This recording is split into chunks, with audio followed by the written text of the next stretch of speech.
తిరిగి BCN news కి స్వాగతం. అమరావతి రాజధానిపై తమకు వ్యతిరేకత లేదని, అయితే అక్కడ గణనీయమైన అభివృద్ధి జరగలేదని ఆలూరు ఎమ్మెల్యే బోసిని విరూపాక్షి విమర్శించారు. సీఎం చంద్రబాబు తన పదవీ కాలంలో శాశ్వత నిర్మాణాలు చేపట్టలేదని, 7 సంవత్సరాల పాలనలోనూ అభివృద్ధి ముందుకు సాగలేదని ఆరోపించారు. ప్రస్తుత కూటమి ప్రభుత్వం వచ్చాక కూడా అమరావతిలో రహదారుల నిర్మాణం జరగలేదని, ఆలూరు అభివృద్ధిపై స్థానిక టీడీపీ నాయకత్వం నిర్లక్ష్యం వహిస్తుందని, మాటలకే పరిమితమవుతుందని విమర్శించారు. ఈరోజు ఇక్కడికి వచ్చేసిన మన ప్రింట్ మీడియా, ఎలక్ట్రిక్ మీడియాలకి, అదేవిధంగా మా నాయకులందరికీ ప్రత్యేకంగా ధన్యవాదాలు. ఈరోజు అమరావతిలోన రాజధాని గురించి ఆయన చంద్రబాబు నాయుడు గారు తీర్మానం చేసినారు. అది ఎవరు అడ్డంకులు ఉన్నారని మీరు తీర్మానం చేసినారు. అదేవిధంగా మేము అడిగేది ఒకటే, నేను కానీ ఒకసారి మీకు బస్సు పెడతాను మన ఎలక్ట్రిక్ మీడియా, మన ప్రింట్ మీడియాకి. మీరు చూస్తారు అక్కడ వీళ్ళు చెప్పేది ఒకటి, ఆడ జరుగుతుండేది అసలు శూన్యం. వీళ్ళ అప్పులు మాత్రము కోట్ల అప్పులకు వస్తున్నారు. ఆడ పని మాత్రం చేతిలో పని లేదు.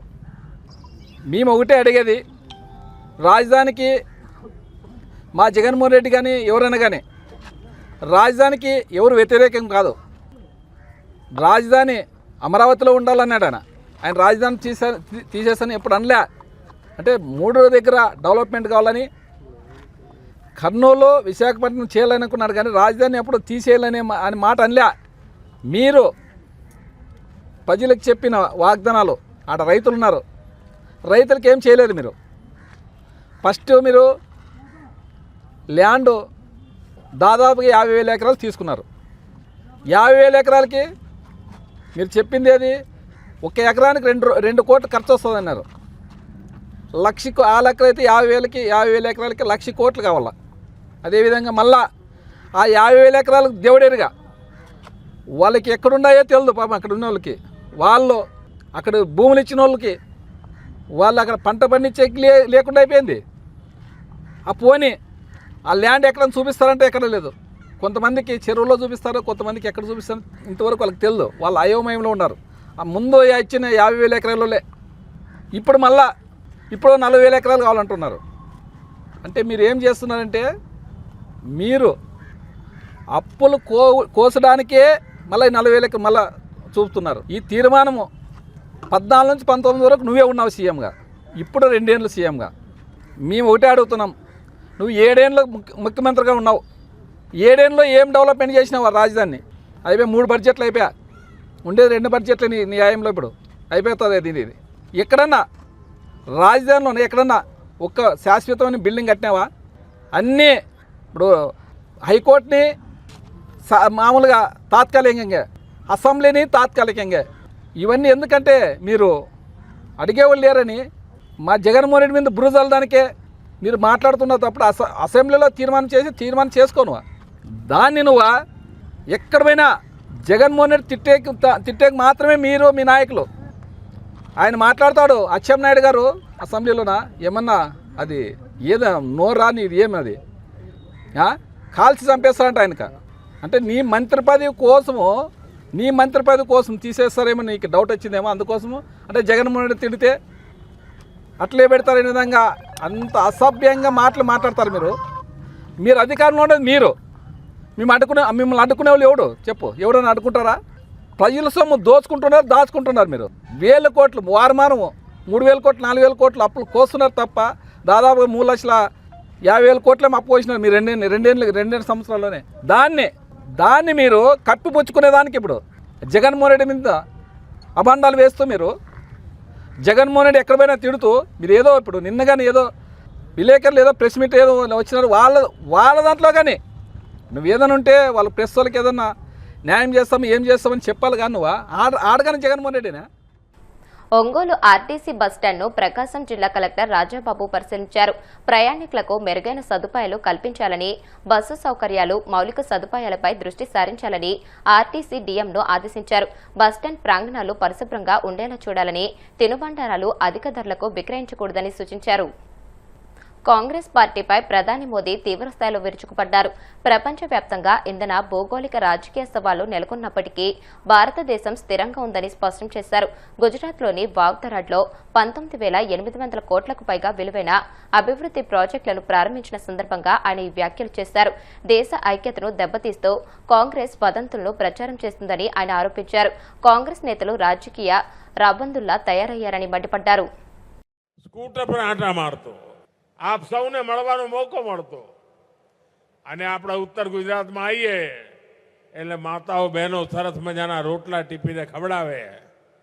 બાજરીના રોટલા, ઘી, ગોળ, લસણની ચટણી, માખણ તાજું.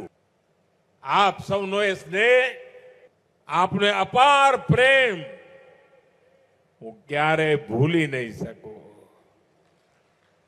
અને જેટલો સ્નેહ આપ સૌએ મને આપ્યો છે, પરિવારના એક દીકરાની જેમ જેમે મોટો કર્યો છે મને, અને એટલે જ્યાં છું ત્યાંથી આપના સ્નેહને વિકાસ કરીને વ્યાજ સહિત ચૂકવવાની મહેનત કરું છું. આ સંગઠનના અનેક જૂના જૂના કાર્યકર્તાઓ છે જેમણે દિવસ રાત એમની સાથે મને કામ કરવાનો અવસર મળ્યો છે. અનેક વડીલો હવે રહ્યા નથી, પણ એમની સાથે મને ઘણું બધું શીખવાનું મળ્યું છે. એવા બધા સાથીઓ આજે ભાજપાના કાર્યકર્તાઓની એક નવી પેઢી આખી મારી સામે છે. અને આવી સફળ પેઢી હોય ને तो આપણને જીવનમાં કંઈ કર્યાનો સંતોષ થતો હોય છે. मैं देख रहा हूं आज हमारे युवा कार्यकर्ता संगठन के कामों को उसी कुशलता के साथ आगे बढ़ा रहा है. ये कार्यक्रम, ये रैली, इसका संयोजन इतनी बड़ी संख्या में आप सबकी यहां उपस्थिति, ये इसका सबूत है. वो यहां બંને ખૂણામાં ગયો, મને એમ કે દૂર દૂર સુધી એકવાર હાથ તો હલાવું, પરંતુ મારી નજર જ્યાં પહોંચે એનાથી પણ દૂર દૂર લોકો બેઠેલા છે.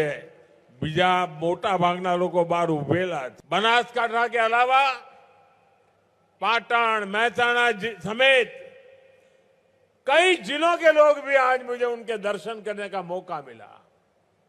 मैं आप सबका इसके लिए बहुत बहुत अभिनंदन करता हूं.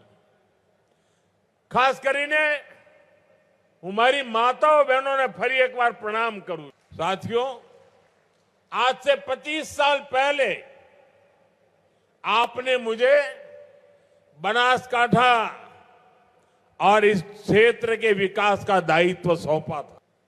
मैं जब तक गुजरात में रहा मैंने इस काम को मिशन मोड में किया. हो सके उतना गुजरात को आगे बढ़ाया.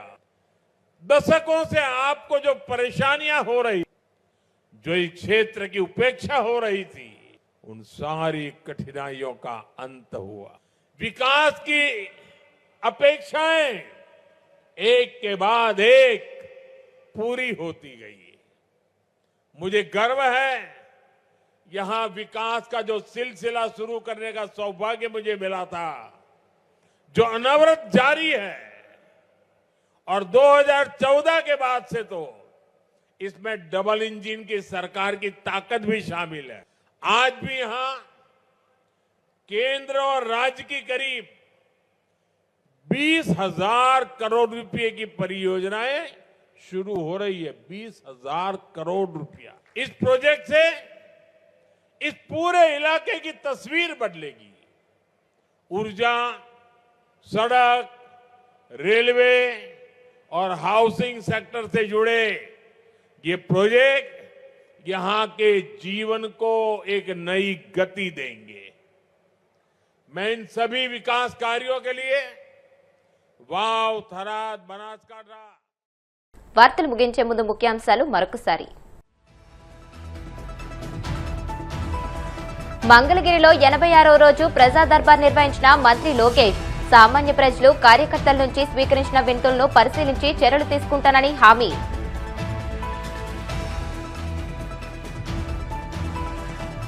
రాష్ట్ర విభజన వైసీపీ దివాలా పాలన వల్ల రాష్ట్ర ఆర్థిక పరిస్థితి అధ్వానంగా మారింది.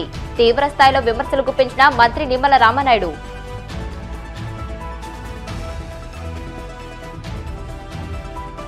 రాయలసీమ లిఫ్ట్ ఇరిగేషన్ ప్రాజెక్టును పూర్తి చేయాలని డిమాండ్ చేస్తూ ఉద్యమం ఉధృతం చేయాలి పిలుపునిచ్చిన వైసీపీ నేతలు.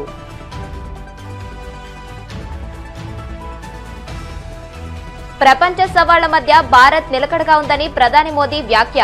కాంగ్రెస్ వదంతులు వ్యాపింపజేస్తుందని తీవ్ర విమర్శలు. ఈ వార్తలు ఇంతటితో సమాప్తం. మరిన్ని వార్తల కోసం BCN digital YouTube channel, Facebook page ని ఫాలో అవ్వండి. అప్డేటెడ్ వార్తల కోసం ప్లీజ్ సబ్స్క్రైబ్.